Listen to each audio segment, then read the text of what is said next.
Nah, saudaraku yang dimuliakan Allah, kami ingin sampaikan bahwa ya, di mana letak dari keberhasilan Rasulullah SAW di awal beliau berdakwah dulu ya.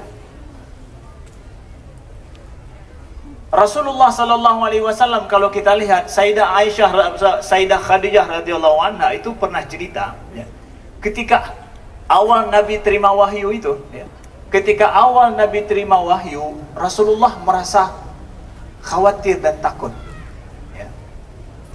Apaan yang beliau lihat itu, malaikat Jibril seperti apa, ada ketakutan pada beliau. Apa yang terjadi dengan beliau? Khadijah radhiyallahu anha, istri beliau yang solehah itu menghibur beliau. Apa kata beliau? La yukhzika Allahu abada. Allah tidak akan pernah mengapa-apakanmu, tidak akan pernah menghinamu, tidak akan mencelakaimu, tidak wahai suamiku. Kenapa? Innaka latasilur rahim wa tasduqul hadis ya, wa tahmilul kalla wa tuqridu dhaif ya, kemudian wa tu'inu ala nawaibil haqq. 4 sifat Nabi sampai umur beliau 40 tahun disebutkan oleh Sayyidah Khadijah radhiyallahu anha. Apa sifat beliau itu? Ya. Pertama adalah engkau tasilur rahim, engkau selalu menjaga hubungan silaturahim dengan siapapun. Ya, kan pada sebelum Nabi menjadi nabi itu kan orang kafir. Beliau ya bersilaturahim dengan siapapun. Beliau jaga itu hubungan kemanusiaan, silaturahim. Kemudian apa? Tasduqul hadis. Kalau ngomong nggak pernah dusta, nggak pernah bohong, sehingga disebut dengan Al-Amin. Beliau itu diakui oleh semua orang sebelum jadi nabi gitu. Kemudian selanjutnya adalah wa tahmilul kalla. Engkau mau memikul beban orang lain, kata Sayyidah Khadijah. Allah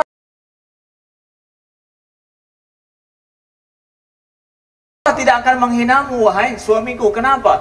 Kau selama hidupmu mau sedikit menanggung beban orang lain. Kita banyak loh kawan-kawan muda kita ini, bapak-bapak dan ibu-ibu sekalian, kawan-kawan sekalian, banyak anak-anak muda kita hari ini yang mereka merasa galau. Banyak di antara mereka ingin menikah tapi tidak mampu, betul? Siapa yang merasakan itu? Coba tunjuk tangan. Oh, ya. Ingin menikah tapi belum mampu.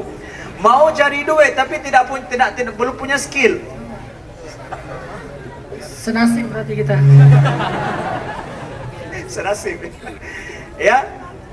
Banyak ya, banyak loh di sekeliling kita gitu ya.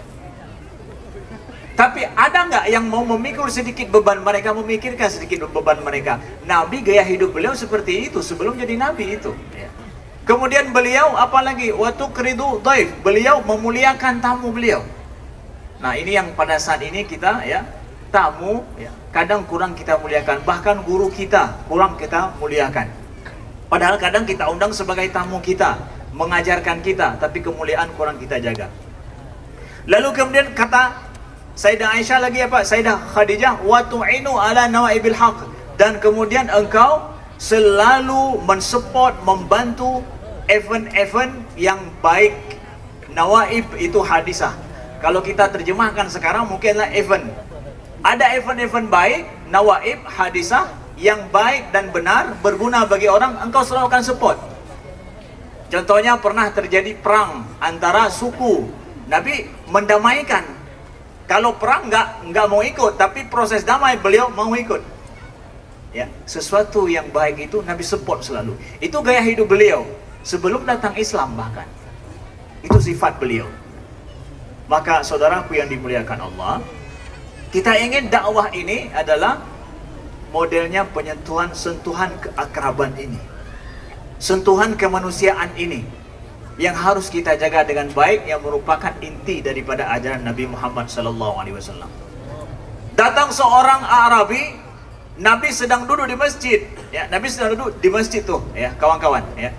Duduk Nabi di masjid dengan para sahabat, tiba-tiba masuk seorang Arabi atau orang Arab Badui dari perkampungan jauh. Mikirnya mau duduk di tempat halakah Nabi. Ini enggak. Bukannya duduk di depan halakah Nabi, tetapi justru mojok dia. Mojok ke pojokan masjid, habis itu megang-megang kainnya. Tiba-tiba kencing dia. Di depan Nabi dan di depan para sahabat. Itu di pojokan masjid, kencing dia di masjid. Bayangkan, di depan orang ramai, para sahabat dan Nabi di situ, kencing dia di masjid. Para sahabat bangun cepat-cepat untuk menghentikan. Kata Nabi apa? La taqta'u, jangan kalian potong. Sedang turun itu, kata Nabi. Dengai turun, ya. Jangan kalian potong.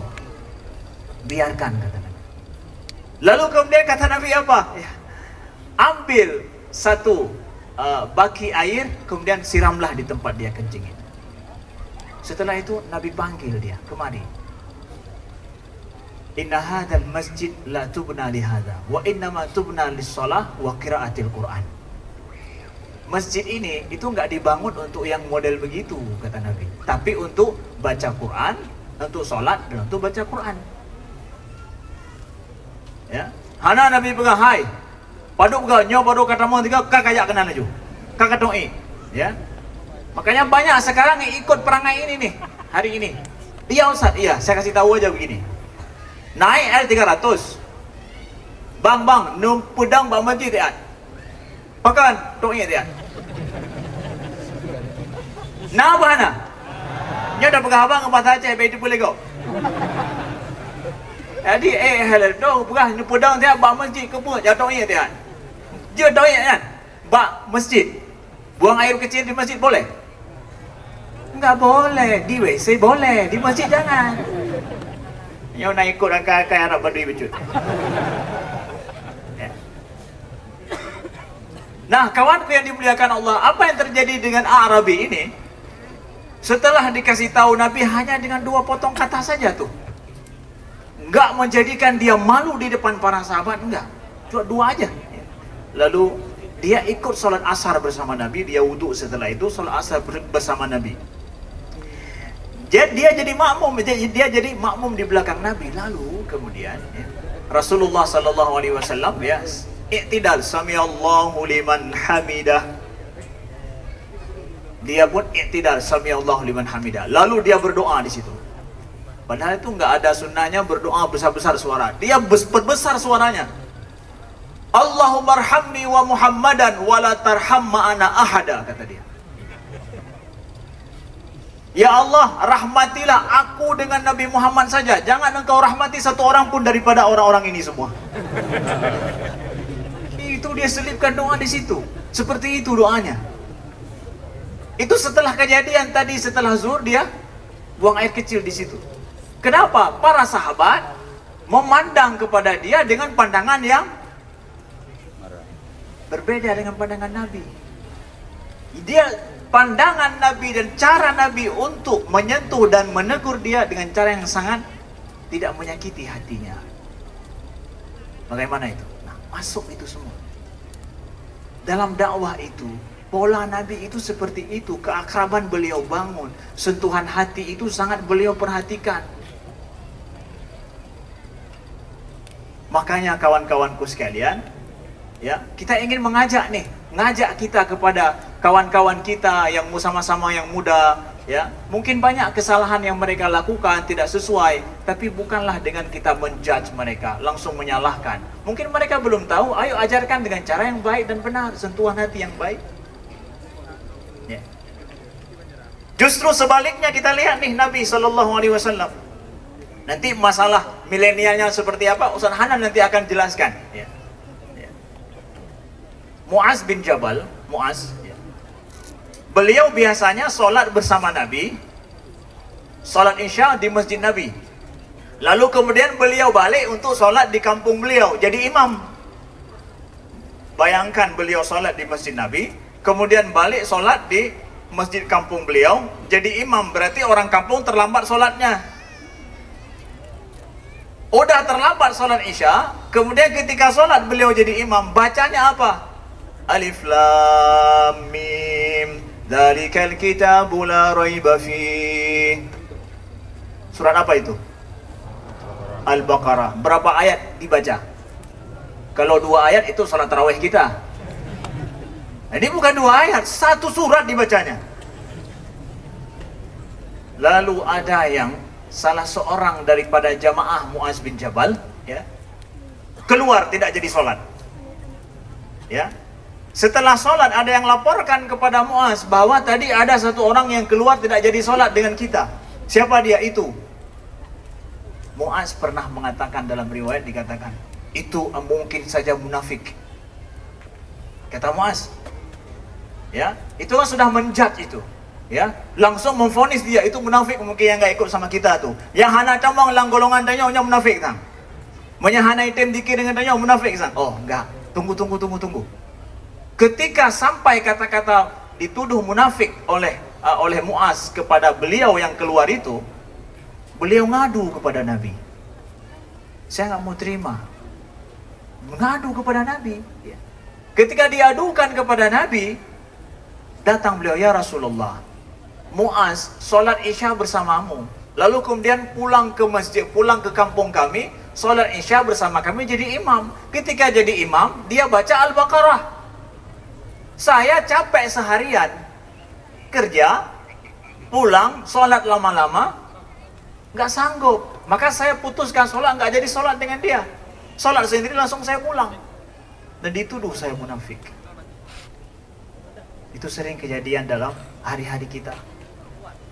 Ya, ban kahana sama dengan tanya orang kata pegang cik nyanyi ayah ji cik kawanan ya mak ji ducik di pimnan ji awai. Oh, tunggu. Jangan cepat-cepat baik pegang-pegang. Ya. Lalu kemudian kata Nabi jawab, panggil Muaz kemari. Marah Nabi. Dipanggilnya Muaz, ya. Kemudian apa kata Nabi? Afattanun anta ya Muaz. Wahai Muaz, apakah engkau ingin membuat fitnah terhadap manusia? Engkau ini membuat fitnah. Fitnah apa? Membuat kerusakan, menghancurkan agama orang, menghancurkan etikat orang, kebaikan orang. Apakah itu begitu caramu, itu akan merusak? Kata Nabi. Bal sallu bin nas, salatlah dengan orang-orang, dengan jamaahmu, dengan apa? Wassama'i wat tariq, wasyamsi wa duhaha, kata Nabi. Wassama'i wat tariq, sedikit aja, nggak sampai 2 menit kita baca, selesai. Tuh, mudah sekali kan? Kadang kita yang salah membawa kebaikan itu akan merusak orang lain. Maka fikih dakwah itu sangat perlu kita pelajari. Bagaimana kondisi anak-anak muda kita itu, Bapak Ibu, seperti apa? Kita harus paham mereka. Jangan langsung kita judge dia, kita hakimi dia. Jangan, saudaraku dimuliakan Allah. Maka keakraban itu sangat penting dalam berdakwah, dalam kita mengajak. Itu saya pernah baca tentang masalah riset. Kenapa orang Nazi itu dulu, ya, orang Nazi dalam Perang Dunia Kedua itu sangat kuat mereka. Hampir menguasai seluruh Eropa, Nazi itu, yang dipimpin oleh Hitler. Kajian banyak dibuat, apa sebabnya? Ada yang mengatakan itu sebabnya adalah karena doktrin Nazi yang kuat. Ternyata enggak. Akhir-akhirnya tahun 2001 ditemukan ribuan daripada rekaman tentara-tentara Nazi dalam camp mereka itu. Apa hasilnya adalah ternyata kekuatan Nazi, tentara Nazi yang kuat itu adalah ada pada istilah dalam bahasa Jerman dengan disebut dengan Kameradschaft. Apa itu? Persahabatan yang kuat, pengorbanan sesama. Orang Nazi itu kuat adalah apa? Karena persahabatan mereka antara tentara itu kuat. Bukan Hitlernya, bukan. Dia mampu menjalin persahabatan sesama mereka. Maka dakwah kalau nggak mampu menjalin hubungan, keakraban, persahabatan bersama, maka banyak agenda besar yang mampu kita lakukan tertunda. Kenapa? Kita tidak mampu menjalin persahabatan itu. Nah, maka saudara yang dimuliakan, inilah mungkin sedikit kenapa kita programkan atau kita mengajak, ayo lebih akrab dalam dakwah. Ayo kita jalin sentuhan insani yang baik sesuai dengan sunnah Nabi SAW.